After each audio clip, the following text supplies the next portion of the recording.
Są pewne gry, które zostawiają we mnie pewnego rodzaju skazę emocjonalną. To tytuły, które oddziaływują na mnie w bardzo specyficzny sposób, zmuszając do myślenia. Jasne, dziś takich gier jest wiele, ale te, które są, oferują w dużej mierze aspekt rozrywkowy, który kłóci się z samą refleksją na temat skomplikowanej fabuły czy wydarzeń. Dlatego nie potrafię emocjonalnie odnieść się na przykład do słynnej sceny z Final Fantasy VII, bo sama gra swoim designem i rozgrywką jest rozrywkowa i gdy pojawia się to wydarzenie, które ma mną wstrząsnąć, niestety tego nie robi. Brakuje jej poważnego kontekstu całej sytuacji, ale nie powagi chwili, ale powagi całości. Ale są gry, które same w sobie są grami trudnymi. Nie dlatego, że się ginie, ale że dotykają poważnych problemów, które bardzo często są ośrodkiem całej fabuły. Jeśli chodzi o takie gry, to wymieniłbym tylko kilka tytułów. Spec Ops The Line, Hellblade: Senua's Sacrifice, mniej znane Here There Lie na PlayStation VR i teraz dołącza do nich Martha is Dead.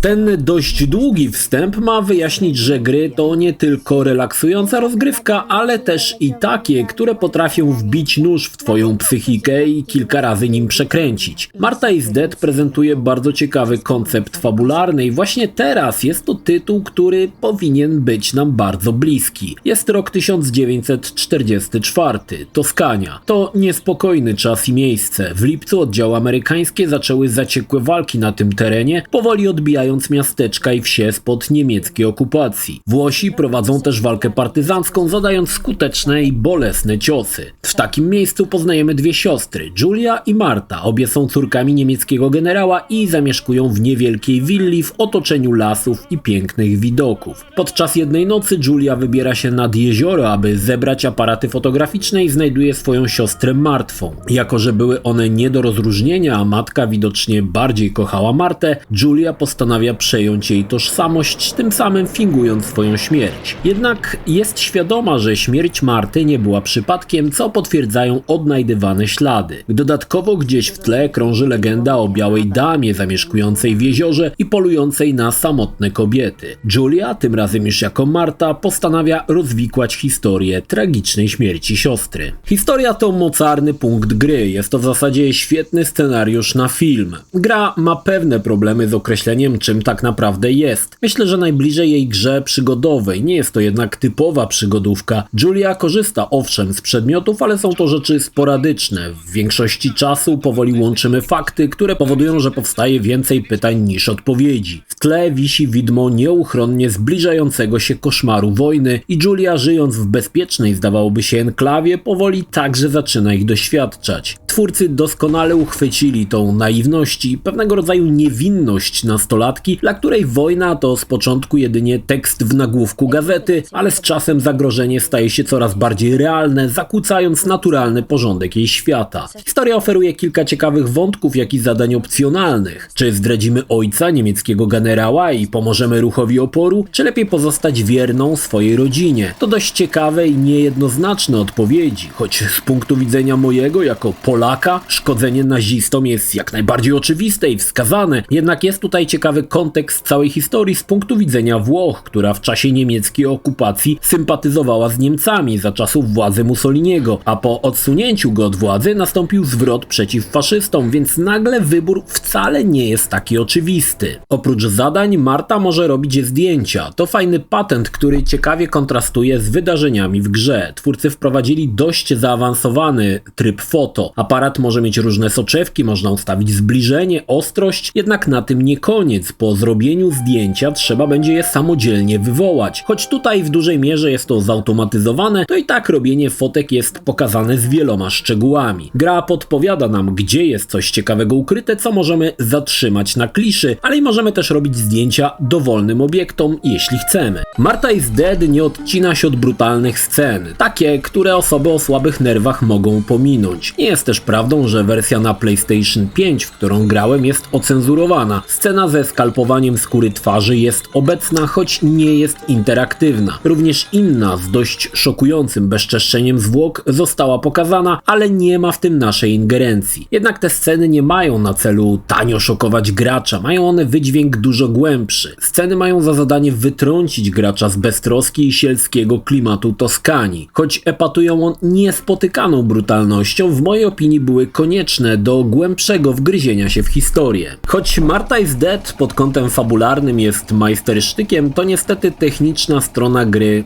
to gruz. Oprawa owszem, jest ładna, ale nie tutaj tkwi problem. To przede wszystkim nie do końca przemyślane i ogarnięte mechaniki. Nie wiem ile razy zrobiłem coś, czego według twórców nie powinienem i znikała mi kieszeń i nie można było nic z niej wyjąć. Najbardziej to doskwierało, kiedy gra działa się w egipskich ciemnościach i nagle nie możemy sobie niczym poświecić. Gra również wywaliła mnie do menu potężną ilość razy, czasami w interwałach co 15 minut. Miejscami byłem świadkiem absurdalnie idiotycznych sytuacji. Na przykład próba zatelefonowania w nocy powodowała, że Marta wyłączała zapalniczkę i ponownie w ciemnościach nie było ani widać telefonu, ani kartki z numerami, więc nie można było wybrać numeru. Innym razem gra nie ładowała obiektów do lokacji i w zasadzie do końca gry lokacja straszyła tylko wypalonymi cieniami na ścianach, a takich kwiatków jest tutaj od groma. Niestety o stabilnym klatkarzu również możemy zapomnieć, a nieraz wyrwie was z historii moment, w którym Marta zablokuje się w jakimś miejscu i nie będzie można się ruszyć. Co prawda wczytanie zapisu ratuje sytuację, ale bezsensownie to niszczy misternie budowany klimat. Gra oferuje trochę więcej atrakcji, ale ze względu na spoilery nie mogę wam ich pokazać. Wspomnę, że będziemy prowadzić teatrzyk kukiełek, czy własnoręcznie nadawać komunikat sygnałem Morsa. Twórcy mieli sporo fajnych pomysłów, ale zazwyczaj są to jednorazowe elementy. Wspomniałem, że oprawa jest niezła. Tak, zdecydowanie wygląda bardzo w porządku, ale twórcy dość ciekawie podeszli do tematu. Na przykład postacie zobaczymy albo gdzieś z oddali, albo jak już nie żyją. Czasami widać, że animacja tych ruchomych postaci to drewno, więc pewnie stąd decyzja, aby pokazywać je w tle, albo aby były przesłonięte jakimś obiektem. Gra jest zlokalizowana w trybie kinowym i polecam grać w języku włoskim. Niestety język polski okazał się zbyt trudnym zadaniem dla twórców. Brak polskich liter doskwiera, nawet nie to, że brakuje ogonków, ale całych liter. Czasami uniemożliwia to odczytanie niektórych napisów. Innym razem polskie znaki są, ale z innej czcionki i wygląda to ogólnie kiepsko. Marta is Dead to gra, która jakoś mi się wbiła w głowę i odnajdywałem w niej echa wydarzeń z Ukrainy. Dlatego wspomniałem, że gra jest gdzieś tam bliższa niż kiedykolwiek. Choć inny czas i inne miejsce, to jednak wojna zadziwiająco podobna. Czy polecić? Cóż, tytuł ukończyłem w 6 godzin, ale wyjątkowo grałem bardzo nieśpiesznie. Pewnie można by ściąć ten czas nawet i o połowę. To gra dla osób, które chcą doświadczyć czegoś innego. Ciężko powiedzieć w sumie co, bo na każdego pewnie gra będzie inaczej oddziaływywała. Mnie bardzo podobał się klimat i historia, ale technicznie to gra póki co szoruje pod niestawu i póki co nie zanosi się na szybkie jej poprawienie. Tak czy tak była to dla mnie ważna historia i Marta is Dead ląduje koło tytułów, które wspomniałem na początku. Temat gry nie jest prosty, dlatego też nie mam dobrej odpowiedzi, czy polecić, czy nie. Brutalne sceny są wyjątkowo mocne i chyba nic w grach bardziej szokującego nie było i to może ludzi odrzucić. Marta is Dead to gra, która wymaga pełnego skupienia i zaangażowania, co też nie każdemu przypadnie do gustu. Warto pamiętać, że nawet nasze skupienie będzie przerywane kolosalnymi i idiotycznymi błędami w rozgrywce. Jednak jest to gra, która na długo zostanie w mojej pamięci i pewnie nie jeden ciekawy materiał na jej podstawie powstanie. Bo jest to też gra, która powinna doczekać się o wiele głębszej analizy. Tytuł, który może konkurować z psychologicznymi filmami i to niestety dla wielu może stanowić wysoki próg wejścia. Jeśli jednak nie straszne ci te elementy, sięgaj po nią śmiało, bo takie gry, które idą pod prąd komercyjnej modzie i trendom, zdarzają się niezwykle